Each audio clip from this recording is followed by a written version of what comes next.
Today, I'm going to make the best Fortnite map tier list that you have ever seen. Make sure if you enjoyed this video to leave a like and subscribe for more content. Let's go ahead and dive into this tier list. All right, so I'm going to be pretty fair, and I'm going to make sure that if there's a Fortnite map that I have never played, that I am very fair with it, put it in the never played category, because there were a lot of gaps that I had when playing Fortnite. And I do not think every single map is going to be on this list, but honestly, there's just so many different maps because they change within the seasons of the chapters that it's honestly too much to keep up with. So I just found one that was very popular, had a lot of reviews, and so we're going to run off this one. So other than like recently, and a lot of these maps aren't on here, we're going to put a couple of these maps at the never played category.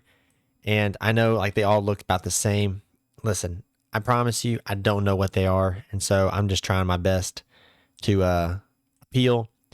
But even if I played them, just going to be honest with you, I don't remember if I played them, and so they're going to have to be in the never played category because there's just so many to count. So the first map we're actually going to put in any of the categories is going to be the, I think, OG Fortnite map. I think this is what they called the OG. We're going to put in A tier because it really was good. It was awesome to be able to go back and play the old Fortnite. For a lot of people, this was their first time getting to play these maps and these locations, but people like me, you got to go back and play a bunch of these old locations. But they did kind of do a little bit of a balance. As you can kind of see in the image, they had the snow, the sand, the tree area, and it was OG Fortnite, but it was also like mixed with a lot of other considered OG. And I'm just going to be honest with you. I've been around long enough that some of the things that they called OG, I would not call OG. So it was an A tier, but it was not an S tier map for me because of that specifically. Of the maps I have a lot of recent memory on, next we have Chapter 2 Season 6 map, which has the spire, just kind of like spreading out in a little bit from the middle.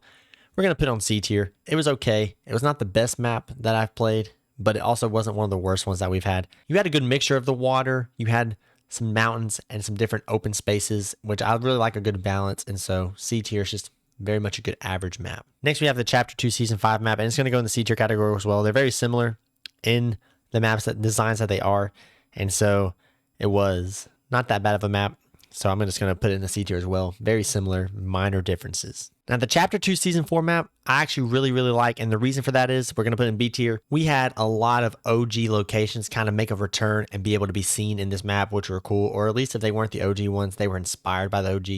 You had Frenzy Farms, Retail Row, Salty Springs, Weeping Woods, and Doom's Domain, which is very similar to Pleasant Park, and I think it was Pleasant Park in one of these later maps, and so we're going to put it in that category.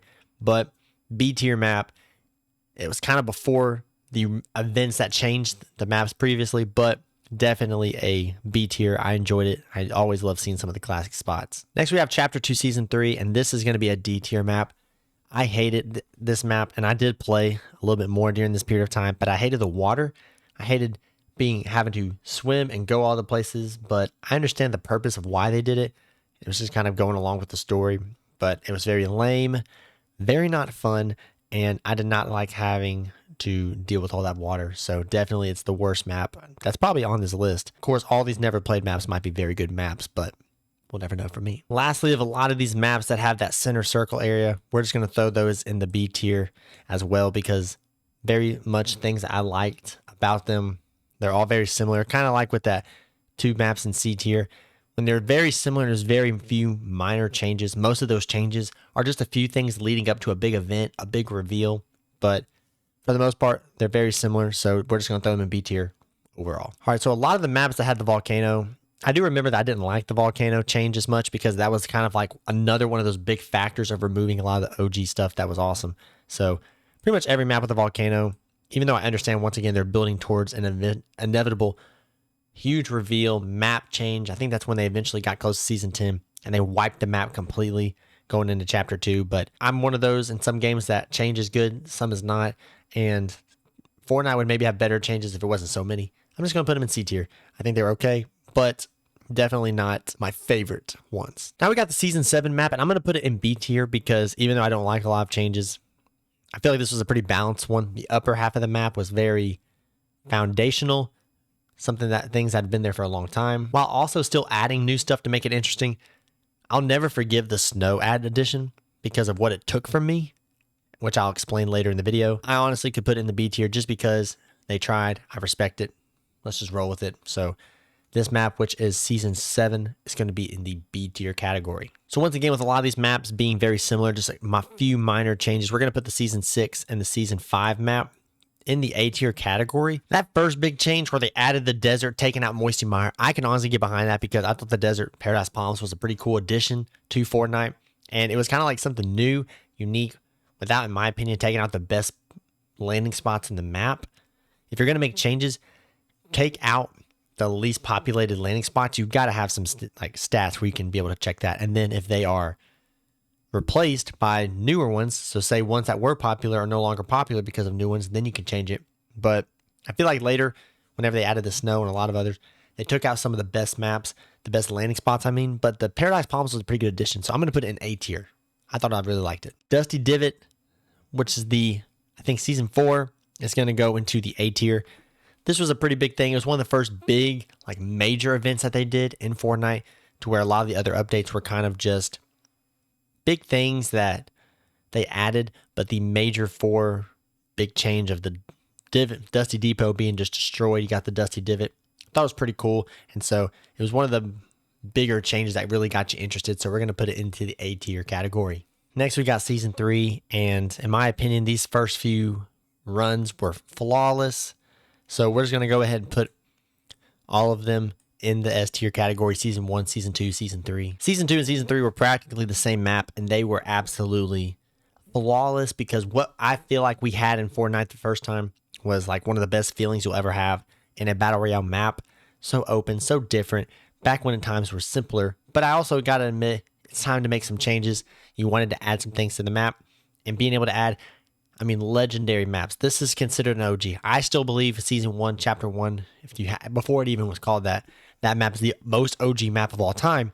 But the maps that came out after immediately, Season 2, 3, 4, you can consider those OG maps. Tilted Tower, Snobby Shores, Haunted Hills, and Junk Junction were huge landing spots. These were some of the best additions you could add, and I think still to this day, some of the best additions they've ever added to Fortnite. And so these 2 maps are definitely going to be the S tier, but they are not the greatest map of all time. Which, as we just added, the greatest map of all time in Fortnite ever, in my opinion, is still the most OG map you can have, and that is Chapter 1, Season 1. Taking a break from the tier list screen, this is the Chapter 1, Season 1 map of Fortnite, and don't get me wrong, I think the addition of Tilted Towers was huge. It was awesome.